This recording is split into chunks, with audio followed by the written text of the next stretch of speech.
asma rahimnya, sayangnya. Rasa sayang ini bentuknya adalah memberikan sesuatu yang yang sesuai dengan kebutuhan diri kita, utamanya jiwa kita.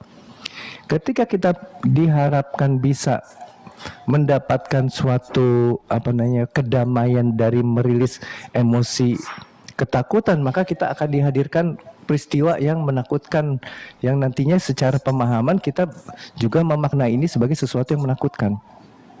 Jadi ya sudah, nggak apa-apa, disadari aja kehadirannya, hidangan itu dalam bentuk rasa takut, yang kemudian kita terus fokus menyaksikan, merasakan secara utuh ya, ketidaknyamanan atau rasa takutnya tadi. Gitu. Waalaikumsalam Kak Ai. Oke, Flash You, waalaikumsalam. Salam kenal juga. Oh, nih Bang Farman, waalaikumsalam Bang Farman. Kalau saya malah sering merasa banyak dosa, itu gimana? Ya, ini hal yang wajar karena kita yang belajar agama, pembelajaran kita tuh di awal kita melalui tahap yang namanya syariat.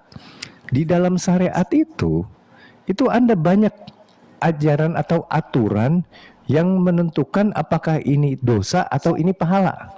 Terima kasih Kak Asri. Jadi ya memang inilah yang dampak dari pembelajaran yang kita dapatkan melalui doktrin guru-guru kita.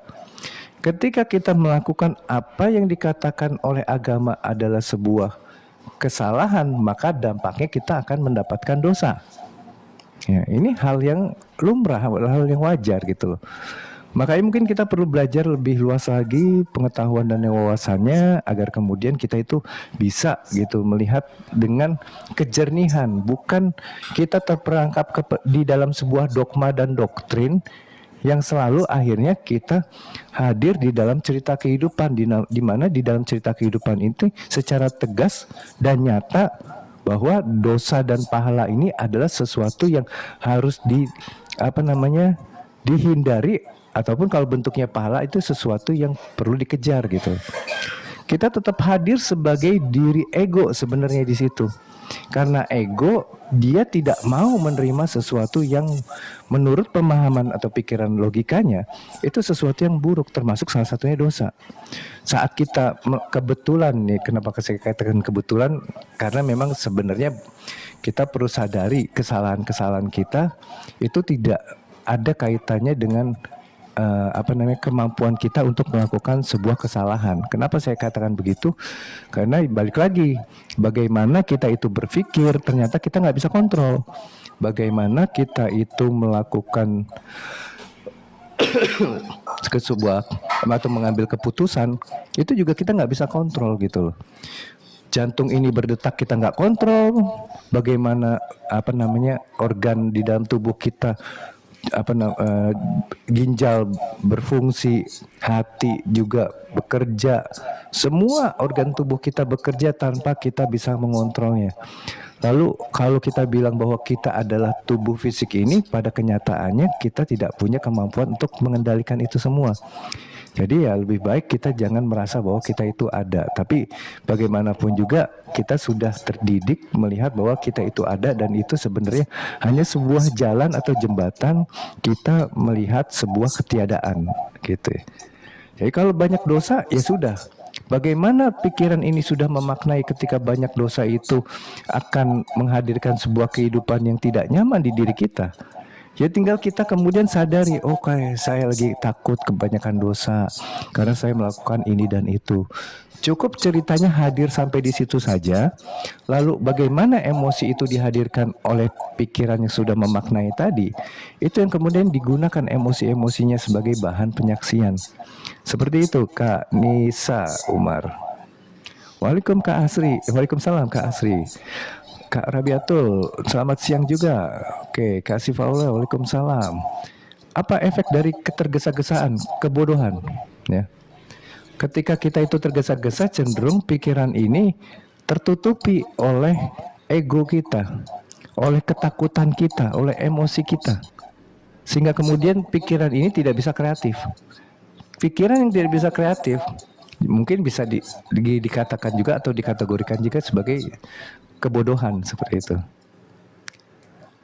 Ya, jadi kalau kita mau memaknai takdir Tuhan itu, coba terlebih dahulu kita itu berdamai. Ya. Jadi kalau kita itu misalkan dapat takdir Tuhan, sesuatu yang tidak nyaman, diam dulu, jangan langsung reaktif. Kasih waktu jeda untuk diam. Ketika kita diam, maka kita bisa menghadirkan kondisi sadar. Jangan diam secara fisik tapi pikirannya kemana-mana. Karena kalau diam secara fisik pikiran kemana-mana itu juga nggak diam. Fisik nggak diam agar pikiran bisa fokus tidak membahas apapun juga. Selain hadir di sini saat ini, mengamati apa yang sedang hadir, utamanya di dalam diri kita, seperti pikiran, perasaan, dan emosi kita. Nah seperti itu, nanti akhirnya ketika kita bisa menggunakan emosi ini di dalam proses penyaksian, dampaknya apa? Kita menjadi damai, kita menjadi tercerahkan, dan ketika kita tercerahkan, kita akan bisa tahu sebenarnya makna dari takdir Tuhan ini apa. Ya. Begitu, jadi ada prosedurnya, jangan kemudian ya langsung ingin segera bisa ya memahami apa takdir Tuhan. Karena itu sebenarnya yang hadir di situ ego ya. Indonesia darurat bencana korupsi, kemiskinan, pengangguran, orang gila di mana-mana. Ya, betul sekali. Saya setuju Kak Yuda. Karena bagaimanapun juga ini yang perlu kita sadari bersama ya. Kenapa? Karena kita sebagai bagian dari kesatuan negara ini gitu ya, bagian dari unsur pembentuk bangsa ini, kita juga punya partisipasi sebenarnya bagaimana kita bisa menghadirkan kehidupan yang lebih baik lagi, atau sebaliknya lebih buruk lagi gitu. Kenapa kemudian banyak korupsi? Saya tanyakan ke teman-teman. Kenapa kita itu di negara kita banyak korupsi? Sebenarnya apa yang dilakukan oleh para pejabat yang saat ini menjabat adalah sesuatu yang merupakan refleksi dari mental masyarakat secara umum. Mungkin kita saat ini merasa bahwa pejabat itu luar biasa gitu ya, tidak tahu diri apa segala macam. Sebenarnya kalau kita melihat kondisi seperti itu, artinya kita harus juga waspada. Sepertinya banyak memang kualitas orang di negara ini yang bentuknya seperti itu, yang tidak mempunyai kesadaran, dalam arti kesadarannya tertutup oleh identitas sehingga selalu mengejar keduniawiannya, lalu kemudian akhirnya juga dia itu melakukan korupsi ya. Lalu kemiskinan.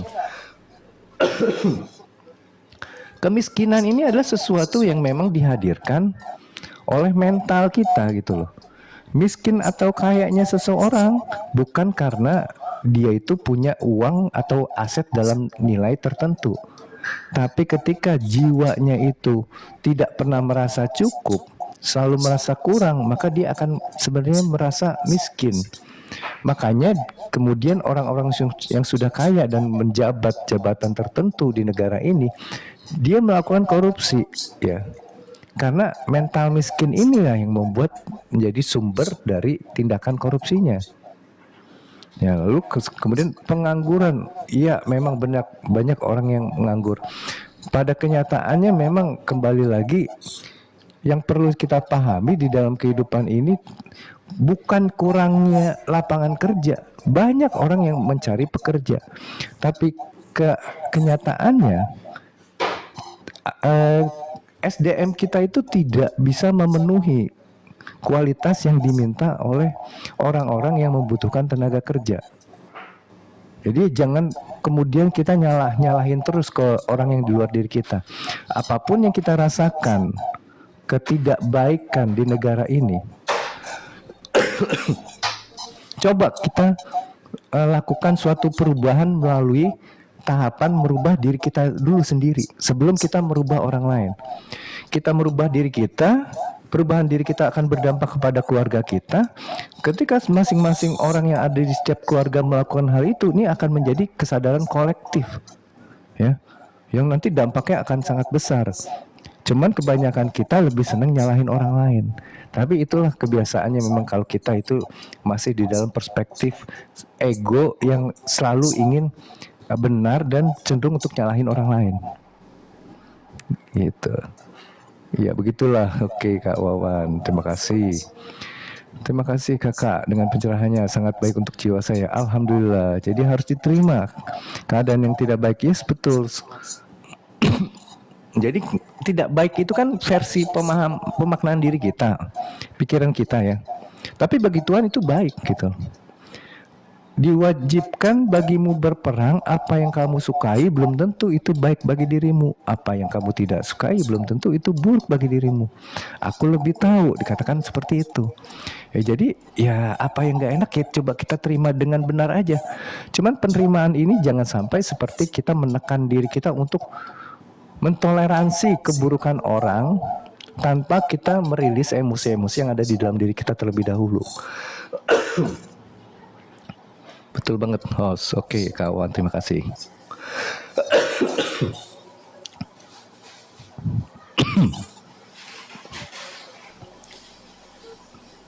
Kak Sri, waalaikumsalam juga. Kak Tata, yang artinya tidak ada balasan untuk kebaikan selain kebaikan pula. Oke, Kak Tata tadi nanya apa ya di atas ya. Tunggu sebentar ya teman-temannya, izin baca dulu nih. Saya kelewat kayaknya Kak Tata nih. Oke, enggak ada ya. Oke, coba saya pahami aja dari apa yang disampaikan tadi ya. Tidak ada balasan untuk kebaikan selain kebaikan pula. Ini sesuai dengan kalimat, jika engkau mensyukuri, jika kamu mensyukuri nikmat-nikmatku, maka akan aku tambah dari jalan yang tidak pernah kamu duga-duga gitu loh. Jadi ya memang kita itu ketika memang sudah dianggap benar menggunakan amanah-amanah Tuhan, maka akan diberikan lagi tambahan-tambahan nikmat yang nantinya juga akan bisa menghasilkan kebermanfaatan yang lebih luas lagi. Seperti itu. Jadi ya memang semua itu kebaikan, kan dikatakan kalau kita melakukan kebaikan maka kita akan mendapatkan kebaikan pula. Ya seperti itulah. Gitu hukum semestanya ya. Jadi ini semua mencoba perlu kita pahami sebagai motivasi kita untuk melakukan kebaikan. Walaupun secara prakteknya kita nggak bisa cuman meniru perbuatan baik seseorang aja. Misalkan kita berbagi pada orang lain, tapi secara kualitas kesadaran dirinya masih berpikir ketika kita melakukan perbuatan baik apa yang akan kita dapatkan. Artinya belum ada keikhlasannya. Nah ini juga saya sempat tadi pagi sempat terbersit ya sebuah pikiran. Saya ingat tentang suatu cerita, ada pelacur yang memberi makan anjing, lalu kemudian dia itu dimasukkan ke dalam surga gitu. Nah, saya pikir bukan masalah pelacur ini memberikan minum kepada anjingnya itu gitu. Nanti jangan sampai ditiru orang melacurkan diri lalu kemudian memberi minum kepada binatang liar. Seolah-olah ini menjadi suatu yang bisa menghasilkan pahala yang luar biasa sehingga dia itu berhak atas surga gitu. Gak seperti itu. Karena saya yakin pelacur yang melakukan hal ini, dia pun sudah berproses sedemikian rupa dengan keadaan kehidupannya dia coba mengalir, menerima apa yang memang akhirnya tidak ada lagi pilihan untuk dia bisa lakukan. Mungkin terlalu banyak peristiwa yang kita nggak tahu sehingga kita tidak berhak juga menghakimi pelacur ini. Kenapa dia melacurkan diri gitu ya. Tapi ya karena dia menjalankannya dengan sebuah kesadaran yang utuh. Kualitas kesadaran jiwanya inilah yang menghasilkan suatu tindakan memberi minum seekor anjing. Jadi nggak Ada bisa kalau orang kita petakan, hanya meniru perbuatan orang petakan baiknya keduanya saja. ke sini. Seperti Pas itu. sedang mengeluar pedang alih. Oke. Apa coba kawajak aja kok. Dari Kawajak Kak mana ya? Mulyadi. Contoh kalau kondisi menyangkut keselamatan Petakan jiwa, Taiga. raga, cara menyaksikannya gimana, Bang? Gini, kalau kita dalam kondisi terdesak seperti itu, kita jangan langsung ini gitu. Dalam arti, jangan kemudian kita mencoba untuk tidak banyak di antara kita itu nggak tahu tujuan hidup kita apa. Kita itu hanya mengulangi siklus kehidupan yang kita lakukan sehari-hari. Bangun tidur, kemudian siap-siap kerja, kemudian nanti pulang ke rumah, kemudian apa namanya, mungkin berkomunikasi dengan keluarga, lalu mungkin ada setiap hari itu kegiatan-kegiatan rutin gitu yang selalu kita lakukan. Nah ini cuman muter-muter itu aja. Atau dari kecil kita diarahkan oleh orang tua kita supaya jadi pintar, nanti sekolah tempat yang bagus, kita bisa dapat kerja yang baik, punya uang, bisa beli rumah, kendaraan, menikah, kemudian punya anak, kemudian anaknya tumbuh di sekolah kan. Jadi siklusnya muter-muter sampai hari kita itu meninggal. Ketika meninggal,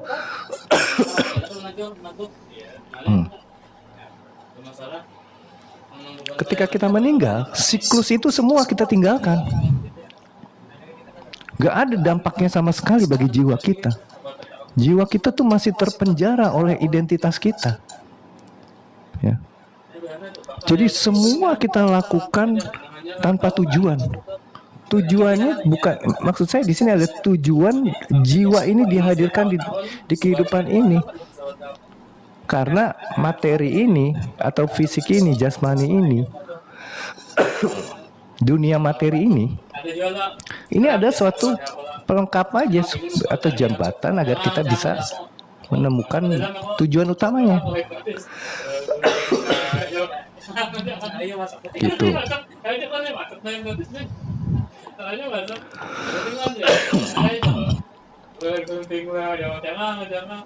Jadi tujuan utamanya jiwa ini sebenarnya adalah bagaimana dia mampu untuk sadar secara utuh, ya.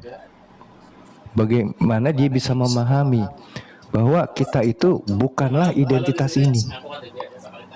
Kita diberi identitas, jangan sampai kita larut hanyut di dalam identitas ini. Merasa diri kita itu adalah identitas, jadi kita selalu menjalankan hidup ini melindungi si identitas agar kemudian berdasarkan penilaian identitas ini adalah sebuah kesuksesan. Kita itu kan merasa sukses di dalam hidup ini karena kita mengukur dari apa yang sudah kita dapatkan pengetahuannya dari lingkungan kita. Kita punya uang banyak, kita punya rumah bagus, kita punya pasangan yang cantik, yang ganteng, yang kaya. Wah, yang kayak gitu-gitu dah, pendidikan yang tinggi gitu ya.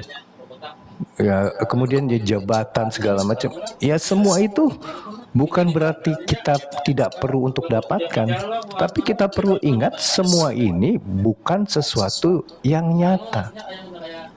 Tapi apa yang dihadirkan dari ilusi-ilusi ini muncul dalam bentuk rasa, muncul perasaan dan emosi, mampu kita gunakan, terima secara benar dengan cara kita menjadi penyaksi atas emosi yang hadir utuh di dalam diri kita, sehingga kita tidak semakin tenggelam di dalam identitas, merasa bahwa identitas ini semakin nyata dan perlu kita terus lindungi. Tapi ketika kita menjadi penyaksi ini akan membuat diri kita itu bisa menyadari bahwa semua ini sudah menjadi suatu kebenaran yang hadir dalam cerita yang akan menjadi penyaji dalam bentuk hidangan yang perlu kita nikmati dengan proses penyaksian. Ya. Kalau kita tidak mampu untuk menyadari ini semua, akhirnya kita terus hadir di dunia ilusi ini, di mana kita itu selalu kemudian mencoba untuk melindungi si identitas ini, ya, merasa ini ada sesuatu yang harus diutamakan. Kembali lagi saya ingatkan, bukan berarti kita itu istilahnya melepaskan dunia material ini, bukan. Tapi kita mampu menjalaninya secara paralel gitu ya. Kita dapat peristiwa, kita dapat identitas di dalam kehidupan. Identitas ini apapun juga yang dihasilkan oleh identitas ini, yang menjadi kenyataan di dalam diri kita, utamanya pikiran, perasaan, emosi, itu kita gunakan, kita manfaatkan untuk meningkatkan kesadaran jiwa kita melalui proses penyaksian. Ya, menyaksikan ini bukan sekedar kita melihat, bukan begitu, itu namanya jadi pengamat. Beda kan kalau kita bicara tentang pengamat bisa cuman baca buku ya, atau nonton sebuah pertandingan, kita mengamati, tapi kita tidak pernah menjadi pemain bola tadi gitu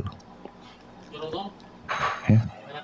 Nah kalau penyaksi itu ketika kita mengalami, kita nggak, dalam arti tidak hanya melihat bahwa itu ada secara penglihatan, pendengaran itu ada, tapi secara rasanya, secara utuh kita mampu untuk mengalami sebagaimana adanya. Tidak ada yang kita tutup-tutupi lagi. Semua emosi itu terasakan. Menjadi pengamat itu hanya jalan satu step sebelum penyaksian, agar kita mampu menghadirkan kesadaran utuh dulu. Ya, ketika kesadaran itu masih terombang-ambing, on off-nya itu karena pikiran itu sering masih hanyut di dalam kehidupan, maka kita perlu untuk hadir dulu sebagai kesadaran yang mampu mengamati secara konsisten hadirnya pikiran dan perasaan.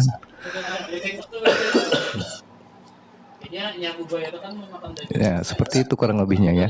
Jadi tujuan hidup itu bukan yang ilusi tadi, bukan yang identitas ini, tapi kita tidak bisa mencapai tujuan hidup yang sejati ini ketika kita itu tidak menjalankan kehidupan identitas ini. Ya, waalaikumsalam Kak Jas 93. Kita hadir bukan untuk selalu benar, tapi kita hadir untuk selalu sadar. Betul. Nah ini ya, ini sesuai dengan yang baru saja kita bicarakan tadi ya, bahwa sebenarnya kita itu ketika ingin selalu benar, kita hidup di dalam dunia identitas kita. Yang ketika tidak benar, kita melihat bahwa identitas ini menjadi rusak gitu, dan kita perlu untuk menjaga keberlangsungan kebaikan identitas ini. Jadi ya ini membedakan ketika kita hidup dengan identitas atau kesadaran. Kita ketika menjadi hadir sebagai kesadaran, kita itu tidak akan terlalu sibuk gitu loh memastikan untuk selalu benar. Kita bersedia untuk mengalami kondisi-kondisi di mana mungkin kita akan diperjalankan melalui suatu peristiwa di mana kita itu salah. Kesalahan bagi orang-orang yang hadir sebagai kesadaran itu akan menjadi suatu pelajaran yang sama baiknya dengan ketika kita mendapatkan suatu kebenaran di dalam kehidupan kita.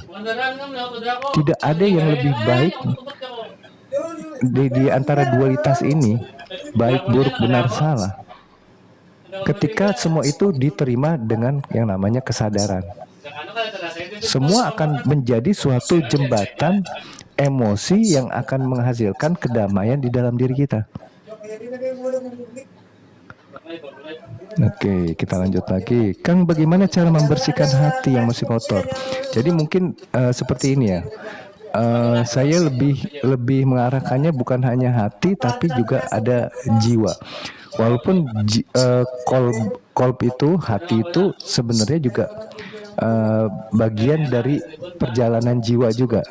Tapi saya pikir hati itu sebenarnya dia tidak akan mengalami suatu kemelekatan. Ya. Yang mampu ada kemelekatan yang kemudian disebut kotor itu adalah jiwa. Hati ini hanya mengekspresikan sebuah emosi gitu loh. Dia juga seperti halnya identitas atau tubuh fisik.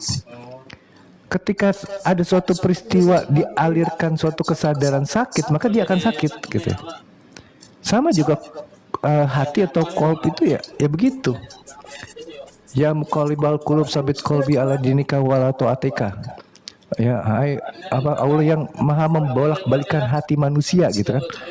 Nah, ini kan sebenarnya ada suatu proses pembolak-balikan emosi ini yang dilakukan oleh Tuhan gitu loh. Bukan kita yang membolak-balikan. Nah, nanti dampaknya hati yang berbolak-balik ini ketika kita tidak mampu untuk istilahnya menyikapinya dengan penyaksian, dampaknya kita akan melekat dengan identitas. Kita itu akan merasa bahwa diri kita adalah identitas kita. Kita itu adalah pikiran, perasaan, emosi kita. Gitu. Jadi cara membersihkannya sederhana. Sadar, amati, saksikan kenyataan atau realita yang ada di diri kita. Muncul pikiran dari yang akan membawa perasaan, kemudian sensasinya nyata dalam bentuk emosi. Itu yang kita terus menerus ya. Menjadi penyaksi itu bukan hanya di satu momen tertentu. Layaknya atau idealnya menjadi penyaksi itu dilakukan sepanjang waktu. Ya. Mau kita mendapatkan suatu yang mungkin tidak nyaman, maupun nyaman, ataupun yang biasa-biasa saja, tapi semua itu dihadirkan dengan wadah kesadaran yang mampu, istilahnya kayak layar dan gambar. Si layar ini bisa terus-menerus sadar bahwa saya adalah yang mewadahi kehadiran gambar ini. Jadi dia tidak pernah merasa bahwa saya adalah gambar. Gitu. Tapi keberadaan gambar ini justru membantu layar untuk selalu sadar akan kesejatian dirinya. Seperti itu.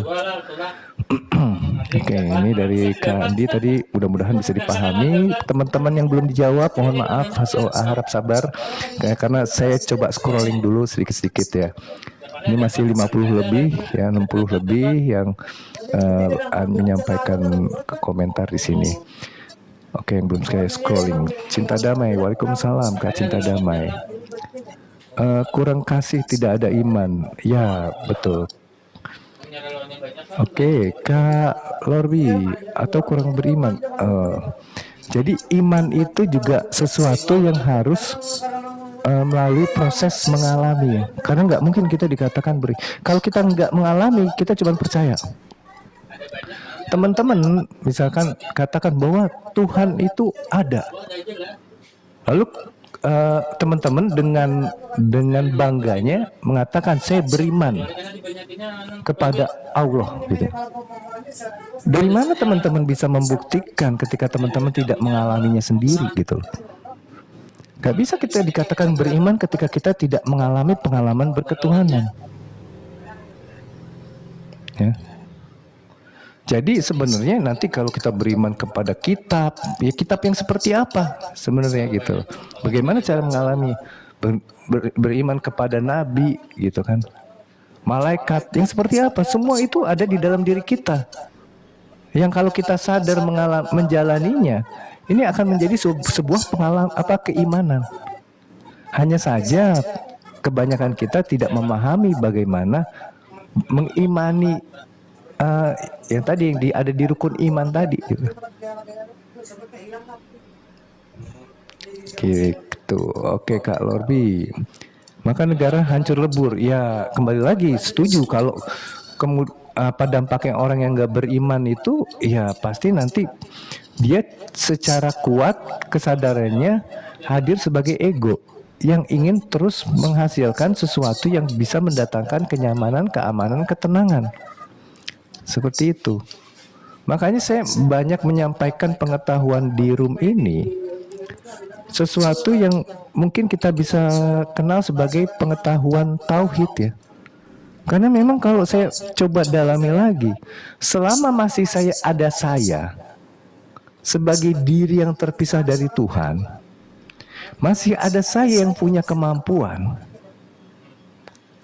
maka saya tetap aja hadir sebagai ego.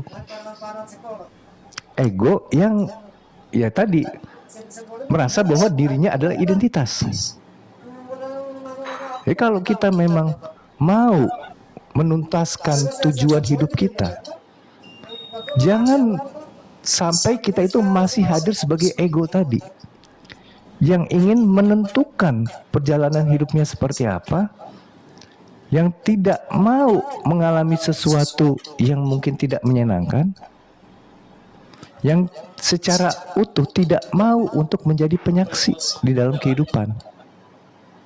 Ya. Nah, begitu. Jadi nanti mungkin kita coba jelaskan lagi lebih dalam, tapi saya izin scrolling dulu. Ya, banyaknya pencuri daripada pekerja keras. Ya, itulah kehidupan di negara kita ya. Ironisnya, maka kita yang dihadirkan di sini, harapan saya, semua yang sudah diizinkan hadir di sini mau benar-benar belajar, bisa menjadi sumber kesadaran bagi lingkungannya. Ya. Kalau kita cuma berbangga-bangga dengan pengetahuan kita, ya itu nggak ada manfaatnya gitu. Tapi coba aplikasikan sehingga sikap kita juga bisa ada perubahan, tindakan pilihan juga menjadi berubah. Nanti kita akan bisa mendapatkan perubahan hidup yang bukan sebuah ilusi saja, tapi dihasilkan oleh diri yang sudah bisa merasakan kecukupan di dalam kehidupan ini. Karena diri atau kesadaran yang tidak pernah merasa cukup, tidak pernah teralirkan rasa cukup tadi, itu akan selalu melakukan sesuatu untuk menggapai, meraih, mencapai sesuatu yang sesuai dengan ego kita, kriteria keberuntungan ego kita. Izin nanya Kang, life path number apakah benar? Saya sih agak setuju ya dengan keilmuan seperti itu juga gitu ya. Tapi poin pentingnya begini, jadikanlah itu sebagai suatu referensi aja gitu loh.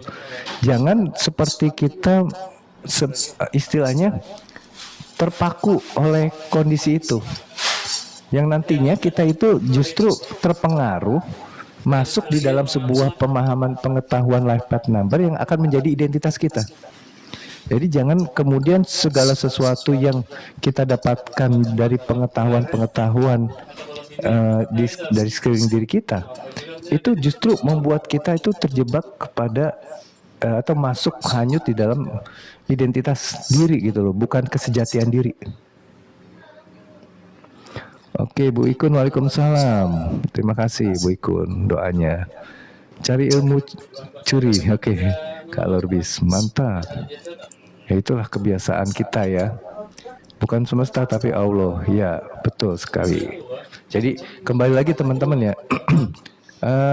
Karena kita itu sudah terbiasa ya dengan suatu pemahaman tertentu, di mana kita melihat sesuatu yang mungkin ya sudah menjadi sebuah keyakinan di diri kita akan suatu pemahaman tertentu dengan nama-nama tertentu gitu, label-label tertentu. Lalu kita biasanya menjadi tidak bisa melihat dari perspektif yang berbeda. Akhirnya kita kaku dengan yang namanya label atau nama. Nah, kalau kita kaku pada label atau nama, kalau kita mau berbicara tentang Tuhan, Tuhan itu juga sebenarnya di awalnya juga belum menyatakan dirinya dia sebagai Allah. Ketika Tuhan bertemu dengan Musa, dia menyatakan dirinya sebagai Rab. Ya, bukan Allah. Jadi ya kembali lagi,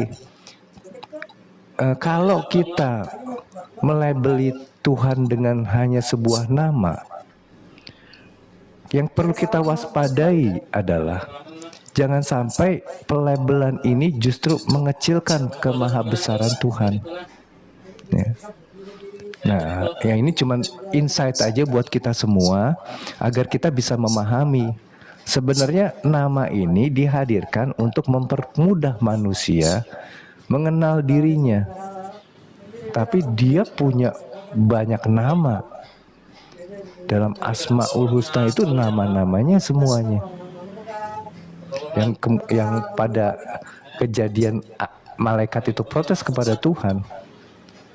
Kenapa kemudian sepertinya Adam ini diberikan suatu keutamaan? Tuhan hanya bertanya, meminta malaikat menyebutkan nama-nama. Tapi yang diberikan nama-nama hanya manusia ternyata. Bahkan malaikat pun tidak bisa menyebutkan itu semua karena malaikat menyadari aku hanya bisa menyebutkan sesuatu yang sudah diajarkan kepadaku. Jadi kalau yang belum diajarkan nggak bisa. Ya udah aja, jadi ya akui aja bahwa kita itu yang memang nggak sempurna gitu kan. Oke, yang hadir baru hadir, terima kasih. Apapun alasannya tidak dibenarkan menjadi seorang pelacur karena itu menyalahkan syariat Allah. Ya, betul sekali. Ya, saya setuju sekali gitu ya. Jadi kembali lagi cerita tadi di mana ada seorang pelacur yang memberi minum seekor anjing, ya jangan dilihat bungkusnya aja karena banyak background di balik itu. Ya, ya, sesuatu yang mungkin menjadi hal yang haram, yang dilarang tadi kan haram gitu ya. Menyalahkan itu kan sesuatu yang akan menimbulkan dosa gitu. Pada kondisi-kondisi tertentu itu diperbolehkan sebenarnya. Seperti makan babi itu loh.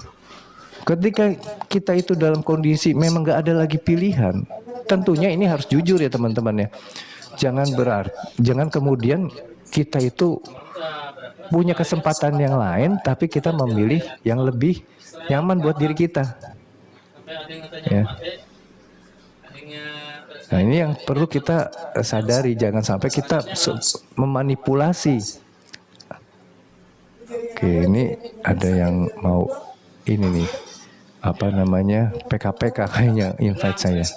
Selamat siang juga Kak Syarif. Mohon maaf semua. Oke, terima kasih Kak Syarif kehadirannya. Kak, gimana caranya agar kita tidak mengulang pola yang sama dalam hubungan? Kita rubah energi emosi yang ada di dalam diri kita. Frekuensinya kita naikkan. Ya, kita saksikan semua emosinya agar kita masuk ke dalam energi damai dan itu pasti akan berubah.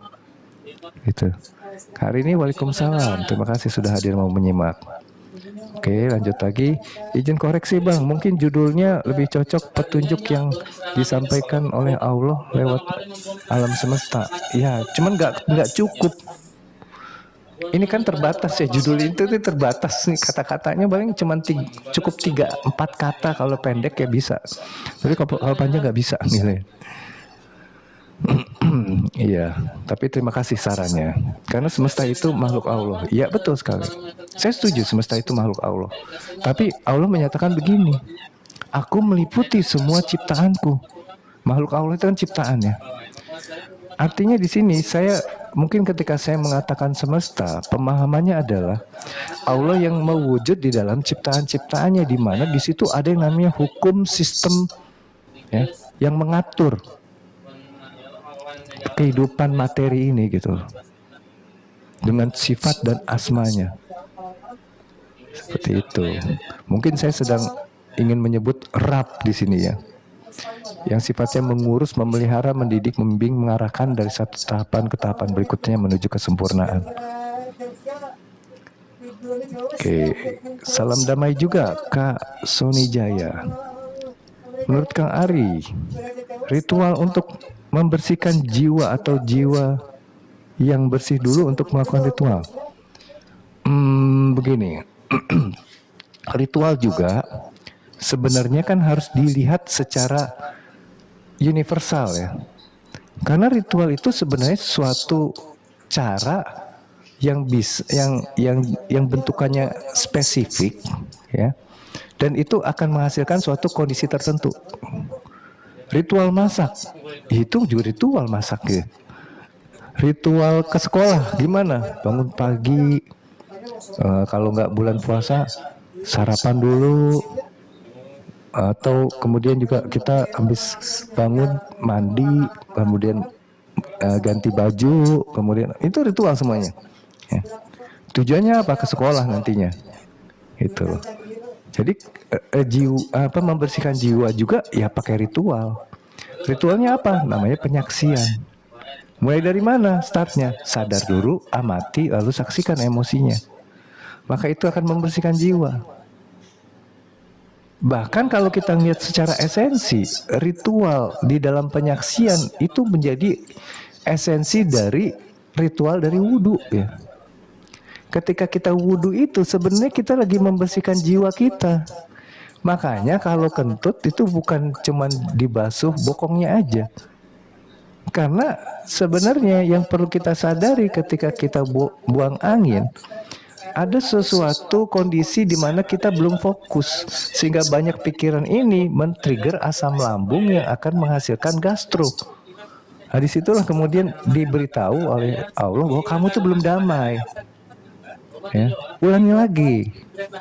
Maka semua simbolisasi di dalam gerakan wudhu itu kemudian kita lakukan kembali dalam rangka kita menghadirkan kedamaian lebih utuh lagi.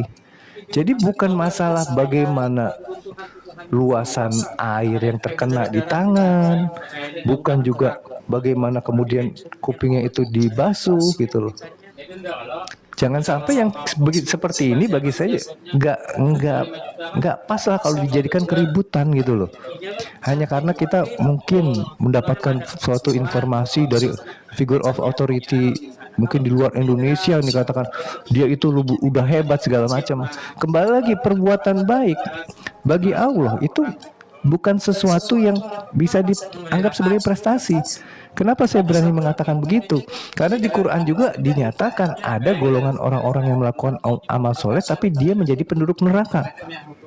Artinya kan perbuatan baik yang kita katakan sebagai amal soleh itu bukan sesuatu yang kemudian secara otomatis menjadi prestasi bagi jiwa kita atau kita bisa mencapai tujuan hidup kita tadi itu di situ. Enggak juga. Karena orang-orang yang ada di neraka tadi ternyata meminta kesempatan lagi untuk bisa melakukan amal soleh dalam bentuk yang berbeda. Artinya dia akan melakukan suatu perbuatan amal soleh yang dilandasi oleh kesadaran yang sudah bersih jiwanya. Seperti itu.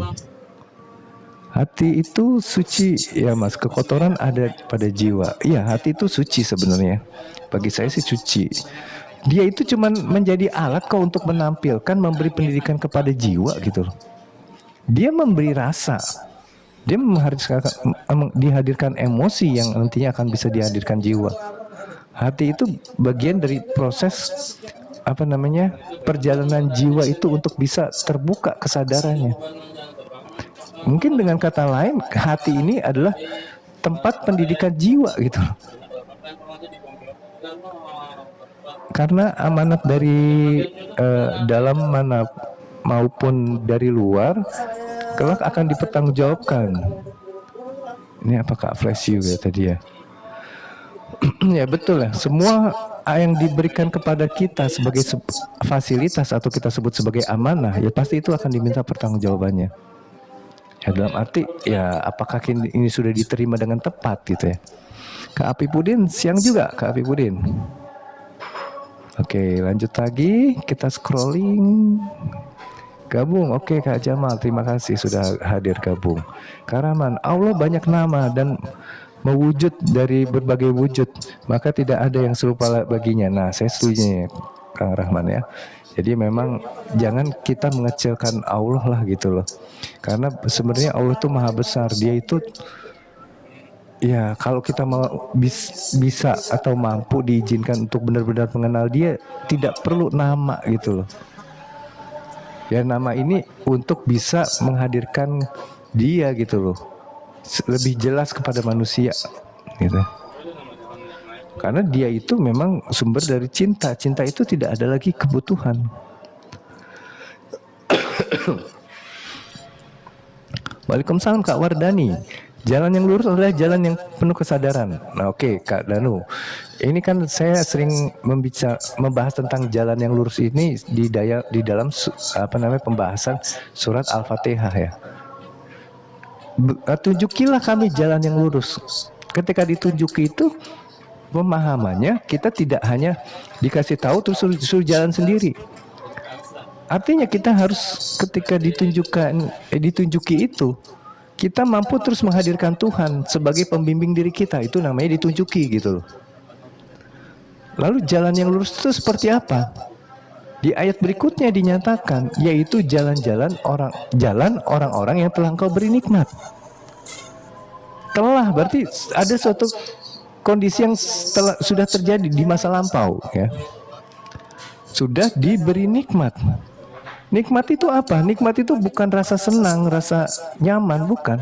Nikmat itu adalah rasa sebagaimana adanya, itu nikmat. Ketika kita mampu sadar merasakan, itu sedang kita menikmati. Ya, bukan kita menentukan nih harus rasanya gimana. Seperti itu. Ciptaan masih terpisah, tapi kalau mencipta itu udah melebur, ya betul. Teh Haya, alhamdulillah, terima kasih juga Teh Haya, mantap. Apa kabarnya Teh Haya? Halo, identitas sama persona apakah sama ya kan? Bisa sama. Persona itu bagian dari identitas juga. Oke, Kak Bunda. Salam sehat juga Kak Bunda dan keluarga. Oke, ini Kak Bunda, dari Kak Nikmah. Apa merasa kosong gak semangat kayak biasa aja? Itu termasuk emosi juga Kang. Jadi kosong itu, ini adalah sebuah kesadaran. Ruang kosong itu ruang kesadaran ya. Ruang kesadaran adalah sesuatu yang mampu untuk mewadahi ciptaan-ciptaan Tuhan sehingga mampu disadari keberadaannya. Ya. Ada puzzle dulu. Ya. Jadi kalau kita merasa kosong, bukan kita menghilangkan hiruk pikuknya kehidupan, enggak. Tetap kita dengan melalui hidupan ini, dengan identitas kita, dengan tindakan-tindakan mungkin ingin mencari kebutuhan untuk memenuhi keberlangsungan kehidupan jasad fisik kita, atau apapun juga yang memang perlu dihadirkan di dalam kehidupan materialis ini gitu loh. Ya, jadi nggak menghilangkan semangat juga, tetap semangat, tapi kita hadir sebagai kesadaran yang melihat ada diri identitas yang sedang semangat. Oke Kak Danu, maksud kata aku adalah engkau adalah aku, itu ada jiwa. Gini, itu adalah kesadaran bukan jiwa ya, karena kesadaran juga itu adalah sesuatu yang dihadirkan di jiwa gitu ya. Jiwa punya kesadaran, fisik punya kesadaran, bahkan ruh pun punya kesadaran. Kesadaran itu sesuatu yang bisa menghadirkan gitu. Oke, lanjut lagi Kak Oma, terima kasih sudah hadir. Oke, udah selesai di scroll ya teman-teman ya. Jadi ya kembali lagi teman-teman, kenapa saya bawa topik tentang tujuan hidup, karena ternyata di dalam menjalankan hidup ini kebanyakan kita nggak benar-benar sadar, sehingga kemudian tujuan hidup juga tidak akan pernah bisa kita capai. Ketika kita sibuk menghadirkan kebutuhan identitas kita, sibuk untuk tidak mendapatkan ketidaknyamanan. Nah, di sini sebenarnya ciri-ciri kita sudah tidak dalam perjalanan menuju tujuan hidup, tapi kita berputar-putar di dalam identitas di mana ada sebuah siklus yang terus diulang-ulang sama kita, dari orang tua kita, ke anak kita, mulai kita kecil sampai besar, semuanya pengulangan gitu. Jadi ya kembali lagi kita harus bisa menyadari bagaimana menghadirkan kesejatian diri ini, agar kemudian kita itu tidak selalu tampil dengan kesadaran identitas tadi, tapi mampu hadir sebagai kesadaran jiwa yang sudah terbuka, yang mampu terkoneksi dengan Tuhan secara utuh saat jiwanya mampu damai, berserah diri, bersyukur, dan akhirnya jiwa ini diaktifkan kembali yang namanya Asmaul Husna dan juga sifat-sifat Allah. Itu teman-teman ya. Ya kembali lagi, ini hanya suatu perspektif pribadi ya, subjektif ya, bukan sesuatu yang paling benar. Tapi ya nggak apa-apa lah, kita itu kan sebenarnya apa yang kita pahami sebagai kebenaran di saat ini bisa juga menjadi kesalahan di masa depan. Juga sebaliknya, ketika kita melihat ini sebagai kesalahan di saat ini, bisa jadi menjadi kebenaran di masa depan. Mas, tujuan hidup tuh, sang hidup itu sendiri kan? Iya, betul. Karena kebanyakan dari kita sekarang belum hidup. Benar, setuju. Jadi memang hidup atau tidaknya kita tergantung apakah kita sadar atau tidak menjalaninya. Ya. Ketika sadar, maka kita bisa memisahkan diri dengan identitas tadi, sudah mulai berjarak. Bahwa ada diri yang sedang menjalankan hidup, kondisinya mungkin kekurangan, ada sesuatu yang mungkin merasa perlu dikejar, itu pun diwadahi oleh dia, tapi dia tidak pernah tertutupi kesadarannya.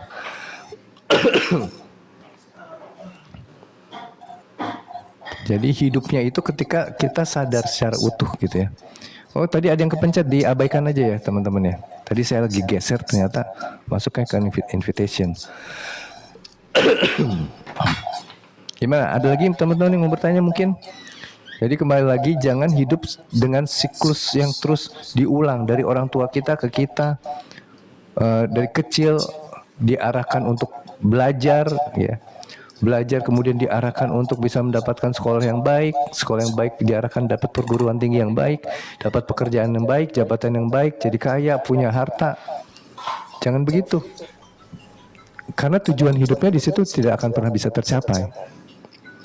Bukan berarti kita membuang kehidupan duniawi ini, tapi kita mampu menjalaninya secara paralel. Ada diri yang menjadi identitas tapi tidak menguasai kesadaran jiwa kita. Bentar ya.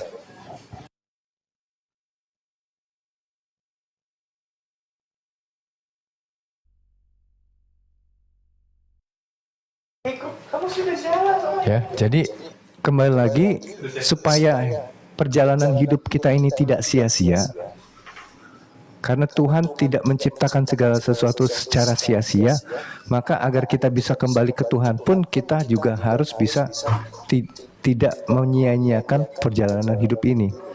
Bagaimana caranya? Pertama-tama kita perlu belajar dan cobalah kita hadirkan diri ini yang bisa menjadi penyaksi secara terus-menerus. Dengan begitu kita akan bisa menghadirkan diri sejati kita yang mampu mengalami pengalaman hidup tanpa kemudian dikuasai oleh emosi-emosinya. Yang maksud secara paralel tuh, ini ada hidup kita sebagai identitas ya, yang mengalami siklus tadi, pagi bangun, sarapan, makan siang, lalu kemudian sore istirahat, lalu tidur, main game atau apa, terus diulang-ulang aja terus. Dari Senin sampai Minggu, masuk lagi ke Senin, ngulang lagi sampai ke Minggu. Nah, ini jadi sesuatu yang meaningless lah, tidak ada maknanya hidup ini. Karena kita cuma mengejar sesuatu yang pada akhirnya juga akan kita tinggalkan. Tapi bukan berarti kita meninggalkan dunia material ini. Kita tetap menjalankannya dengan siklus tadi, tapi kita hadir sebagai kesadaran yang mengalami berbagai macam hidangan yang dihadirkan melalui siklus ini. Misalkan ketika kita pergi ke sekolah, kan yang kita dapatkan hidangannya tidak selalu kenyamanan. Muncul cerita baru setiap harinya. Oh, si A toksik, oh si B itu overthinking, oh si C ini manipulatif, yang ini NPD. Ya apapun juga nanti akan kita dipertemukan dan membawa sesuatu yang akan bisa kita gunakan sebagai bahan penyaksian. Jadi kita tidak fokus pada ceritanya, biarkan cerita itu hadir dan mengalir sebagaimana adanya. Tapi semua yang kemudian kita terima emosinya dengan penyaksian itu justru akan bisa menjadi menambah kualitas kesadaran jiwa ini gitu loh. Dari Kang Dani ini, shifting identitas untuk mengalami tanpa terdistraksi, emang seni hidup yang harus dinikmati. Ya betul, setuju. Kak enggak, Kak percaya reinkarnasi, karena ketika mengalami perjalanan spiritual, tiap ruh akan mengulang terus. Jadi begini ya, pada akhirnya sebenarnya ada mungkin ya boleh percaya atau tidak percaya, karena masing-masing ini menggunakan suatu background pengetahuan yang mungkin ketika dijelaskan kita bisa pahami sebagai kebenaran gitu ya, karena secara logikanya masuk gitu. Ada yang mengatakan bahwa ya nggak ada itu yang namanya reinkarnasi, karena sebenarnya kita pun juga ketiadaan itu sendiri gitu loh. Ya, bagaimana kita bisa merasa bahwa itu kita itu ada. Tapi kalau kita mau bahas dari sisi identitas di mana ada jiwa yang terpisah dari ketuhanan, maka wajar kalau kemudian dinyatakan di situ ada reinkarnasi. Tapi saya mungkin agak mengambil jalan tengahnya aja, ya. Bagi saya pengulangan itu bukan kemudian kita secara utuh hadir dengan baju baru, ya. Tapi bagaimana kita bisa seperti mengalami suatu perjalanan hidup melalui diri orang lain. Nah, ini juga bisa terjadi pada kenyataannya. Iya. Benar, kekekalan energi. Jadi yang energinya itu memang kekal tapi kualitasnya kan bisa berubah. Ya. Ya bisa aja dipahami sebagai reinkarnasi di situ ketika semua itu tidak akan hilang begitu aja. Tapi ya kembali lagi perlu kita lihat di dimensi mana ini bisa dikatakan adanya sebuah reinkarnasi. Ketika kita masuk lebih dalam lagi ternyata reinkarnasi juga itu tidak benar-benar ada. Jadi, jangan sampai juga kita terjebak mempercayai reinkarnasi sehingga kita bergantung pada reinkarnasi itu ketika mungkin saat ini kehidupan kita tidak baik-baik saja. Kita merasa ya udah nanti aja pas reinkarnasi, mudah-mudahan saya bisa ada di kehidupan yang lebih baik lagi. Ini jadi penyesatan logika. Begitu teman-teman. Jadi ya boleh percaya, boleh enggak, tapi bagi saya yang paling penting kita sadar di saat ini sih. Karena kalaupun kita percaya tapi kita tidak pernah sadar di saat ini, dampaknya apa? Mungkin kalau kita bicara tentang reinkarnasi, kita bukan dihadirkan di dalam tubuh fisik manusia lagi, tapi mungkin dihidupkan di binatang, kan bisa aja gitu. Ya, jadi pengalamannya jadi lebih lebih baik lagi gitu. Setiap atom dalam diri setelah kematian akan pindah ke dalam makhluk lain. Ya, saya juga bisa setuju dengan logika ini dalam arti misalkan jasad fisik kita hancur di tanah, tanah jadi pohon, pohon jadi buah, buah dimakan binatang, binatang dimakan sama kita. Gitu kan? Itu kan semua ngalir sebenarnya. Tapi sebenarnya bagi kita nggak terlalu penting di sisi itunya, tapi bagaimana kita bisa atau mampu mengalami secara utuh pengalaman di dalam kehidupan materi ini, itu menjadi sesuatu yang justru dibutuhkan oleh jiwa untuk bisa secara utuh kembali kepadanya. Ya betul, setuju Kang Dani. Ya memang yang paling penting itu ya hadir utuh aja, sadar penuh gitu. Karena memang itulah jalan kita untuk kembali sebenarnya ya. Itu teman-teman. Ada lagi teman-teman yang mau ditanya mungkin? Ya. Jadi bagi teman-teman yang sedang belajar tapi mungkin perlu pembimbingan secara khusus kaitannya tentang masalah yang sedang dihadapi saat ini yang perlu mungkin juga dibahas, silakan nanti teman-teman hubungi saya aja di DM ya. Ya, mungkin kita bisa hadirkan sesi privat nanti yang insya Allah ini menjadi sesuatu yang membantu teman-teman kesadarannya lebih kuat lagi ya hadirnya. Seperti itu. Kiranya inkarnasi itu benar. Ya bisa aja, bisa seperti itu. Tapi ya kembali lagi saya hanya berusaha untuk fokus di sini saat ini aja. Yang masa depan biarkanlah itu nanti akan terjadi di masa depan dan itu pasti sesuatu yang sudah terencana oleh Tuhan karena tidak akan ada ciptaan yang bisa mengingkari kekuasaan Tuhan sehingga dia akan berjalan secara utuh dengan kesadaran yang dihadirkan oleh Tuhan tadi. Begitu teman-teman. Tapi ya kalau memang ternyata belum bisa berkesadaran pun ya tidak perlu kemudian kita sibuk menyalahkan orang lain atau diri kita. Tapi cobalah kita sedikit-sedikit menghadirkan niat di awalnya, kemudian kita lakukan proses pembelajarannya tidak dengan memaksakan, tapi menghadirkan diri yang mampu untuk mendapatkan sesuatu yang sifatnya mengalir lah gitu ya. Itu akan lebih baik lagi. Oke teman-teman, kalau memang nggak ada pertanyaan lagi, mungkin kita akhiri aja dulu pertemuan kita pada hari ini ya. Ya, jadi kalau ada mungkin nanti ingin ditanyakan lagi, silahkan ditanyakan besok mungkin ya, kita ketemu lagi insya Allah. Lalu kemudian juga Oke, ini masih ada yang komen. Oke, saya coba jawab dulu ya. Sadar penuh itu sama artinya syahadah ya? Iya betul. Jadi ketika kita itu syahadah itu kan kita bersaksi. Bersaksi itu bukan hanya mengetahui sebagaimana kita membahas tentang menjadi pengamat ya. Bersaksi itu harus dengan suatu kondisi mengalami secara utuh. Itu yang namanya bersaksi gitu loh. Asyhadu alla, saya bersaksi tidak ada Tuhan selain Allah.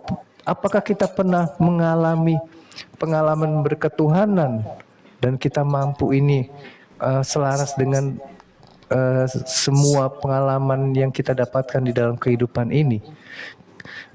Saya katakan bahwa ini adalah pengalaman berketuhanan. Kenapa? Karena memang Tuhan menyatakan aku meliputi semua ciptaanku. Ketika dia hadir di dalam ciptaannya dan kemudian kita juga mengalami koneksi, keterhubungan dengan perwujudan Tuhan di dalam ciptaannya, maka di situ sebenarnya kalau kita mampu menyelaraskan diri, kita tidak kemudian terjebak ingin mengatur apa yang dihadirkan di dalam kehidupan kita, itu dikatakan kita sudah bersaksi di situ bahwa ini semua tentang Tuhan yang hadir gitu. Tapi kalau nggak pernah ngalamin ya itu cuma jadi syahadat yang verbal aja. Ini yang seringkali dimaknai seolah-olah ini merupakan sesuatu yang cukup diucapkan di awal sekali, lalu kemudian kita secara utuh seumur hidup bisa ada di dalam diri yang Islam. Padahal Islamnya dari syahadat seperti ini adalah hanya Islam dalam bentuk identitas diri, bukan kesadaran. Padahal Islam yang sesungguhnya adalah kesadaran atau kualitas kesadaran jiwa manusia yang mampu untuk damai dan berserah diri. Begitu. Waalaikumsalam Kak Zahra. Asik banget Kang live. Kesadarannya selalu ada saja pengetahuan baru. Ya, alhamdulillah kita dialirkan ya oleh Allah. Jadi bagi teman-teman yang memahami, silakan coba dipraktekkan, jangan sampai nanti teman-teman itu seperti mendustakan ayat-ayat Tuhan gitu loh. Ketika kita mendustakan ayat-ayat Tuhan, konsekuensinya kita tidak akan disucikan oleh Tuhan dan kita tidak akan diberikan petunjuk oleh Tuhan. Kau berzina dan mencuri masuk surga dalam hadis. Nah, memang jadi begini, kembali lagi. Kita itu kan seringkali karena masih hadir dalam suatu perspektif syariat, sehingga kemudian apa yang terlihat buruk seolah-olah tidak ada manfaatnya. Jadi kembali lagi, berzina ini memang sesuatu yang memiliki dampak yang buruk. Tapi kita nggak pernah tahu kok sebenarnya orang-orang yang dalam arti berzina menjadi profesi gitu, pelacur gitu. Itu kenapa sih bisa jadi seperti itu? Gitu ya.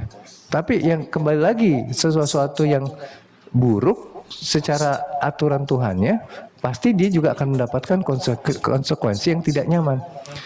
Apakah teman-teman itu pernah benar-benar tahu misalkan orang-orang yang menjadi pelacur, berzina, lalu kemudian dia itu mendapatkan konsekuensi dalam bentuk penderitaan, namun kemudian dia mampu untuk bersabar, ya itu akan menjadi suatu keutamaan gitu bagi jiwanya dia untuk bisa mengenal Tuhan. Jadi jangan pikir kita itu hanya bisa kembali ke Tuhan melalui jalan surga. Jalan neraka juga bisa menjadi suatu jalan untuk bisa kembali kepada Tuhan sebenarnya. Kalau kita paham bagaimana menyikapinya. Ya mencuri juga seperti itu tentunya ya. Kaitannya tentang konsekuensi dari keputusan kita untuk melakukan sesuatu dan dampaknya itu kita bisa terima secara utuh. Mampu kita saksikan segala emosinya. Maka itu justru menjadi jalan kita untuk bisa kembali kepada Tuhan. Bahkan bukan lagi surga. kembali kepada Tuhan. Surga itu masih ciptaannya Dia. Tapi kita tidak kembali kepada ciptaannya, kita kembali kepada penciptanya. Hitam putih itu keseimbangan. Yes, betul. Ya, keseimbangan yang semuanya harus diterima sama. Caranya gitu loh. Bukan hanya kita itu ya keseimbangan, tapi kita menjalaninya dalam dimensi ego. Ya. Bukan begitu. Menerima dualitas ya Kang. Iya betul sekali. Jadi itu ya teman-teman ya. Kembali saya ingin mengingatkan di pertemuan kita kali ini, hati-hati. Ketika kita bertujuan hidup ini tapi tidak mampu menghadirkan kesadaran yang murni di dalam diri kita, maka apa yang kita lakukan sebenarnya hanya suatu kondisi yang ditampilkan di dalam dimensi ego kita atau identitas yang nantinya kita akan menjalankan hidup secara meaningless atau kayak kurang berarti lah hidupnya itu, kayak mengulang-ulang, berusaha menggapai, mencapai, menguasai atau apapun juga yang ujung-ujungnya kita selalu sensitif terhadap pandangan orang yang berbeda dengan diri kita. Ya, ini yang perlu kita untuk sadari dulu gitu loh, bahwa secara identitas memang itu dihadirkan oleh Tuhan, tapi secara kesadaran jiwa ini juga harus mampu menjadi penyaksi yang terus-menerus hadir gitu loh. Jadi hadis membolehkan karena masuk surga. Jadi bukan begitu pemahamannya kayak di Farus ya. Jadi kembali lagi, bukan masalahnya diperbolehkan karena masuk surga atau gimana. Sebenarnya teman-teman nih ya, ketika ada terjadi suatu perbuatan perzinahan, di awal kan yang dikejar apa coba? Surga itu kalau digambarkan sebagai sebuah kondisi yang bisa menghasilkan rasa nikmat, pasti dapatnya nikmat dulu, tapi nikmat yang dalam bentuk identitas gitu loh, yang nantinya secara konsekuensi justru akan mendapatkan suatu yang sebaliknya, yaitu yang kita sebut sebagai dosa dan nanti relate dengan yang namanya hukuman gitu kan. Tapi ya semua ini sebenarnya cuma konsekuensi aja sih secara utuhnya. Jadi bukan kemudian akhirnya kita hanya terjebak dalam kata-kata seolah-olah kita itu mengejar surga, kemudian itu menjadi sesuatu yang sudah selesai. Surga juga masih bagian dari ciptaannya Tuhan, belum menjadi final state-nya, belum menjadi kesadaran yang utuhnya di situ. Ya, ketika kita sudah bisa melampaui surga, nah maka kita baru bisa kembali kepada Tuhan dan sebagai titik sampainya, titik sampai yang sebenarnya sudah dan selalu ada di diri manusia ya, bukan kita mencari di luar. Ya kalau bidadari ya kembali lagi, ini kan sebenarnya perlu kita bahas lebih mendalam lagi tentang bidadari. Kenapa nggak ada bidadara gitu kan? Keterbukaan melahirkan pengetahuan melahirkan kebijaksanaan. Yes. Dari dunia jadi banyak, di dunia jadi banyak bidadari kan? Ya sebenarnya kalau kita bicara tentang bidadari yang digambarkan akan menjadi pasangan kita di sana. Kalau kita melihat dari sisi pengetahuan spiritual, feminisme atau sifat-sifat feminim atau sifat kewanitaan itu yang cenderung dia itu sensitif terhadap rasa adalah sesuatu yang memang bisa kita katakan sebagai pembimbing bagi jiwa kita gitu loh. Kenapa digambarkannya bidadari? Karena orang-orang yang secara kualitas spiritualnya itu tinggi, dia juga sisi kesensitifannya itu juga tinggi gitu loh. Bukan dia kayak jadi perempuan, bukan gitu. Tapi secara rasanya itu dia lebih bisa dapat loh ketimbang ketika kita hadir sebagai laki-laki yang secara kualitas lebih kuat di pikiran, logika gitu ya. Seperti itu. Perlu pemahaman yang dalam. Yes, betul sekali. Surga neraka sudah ada di dunia. Yes, betul. Maaf, hanya konsep cerita. Iya, iya, mantap. Oke. Teh Ayah, perhiasan dunia. Hurungin ya Kang. Segala yang indah. Iya, jadi ya kembali lagi. Silakan menikmati keindahan dunia ini, tapi tidak menghilangkan kesadaran kita yang terus bisa menjadi penyaksi agar apapun juga yang teralami justru akan menjadi suatu jalan untuk memperkuat atau membersihkan lagi jiwa kita sehingga jiwa ini semakin dekat dengan Tuhan, seperti itu.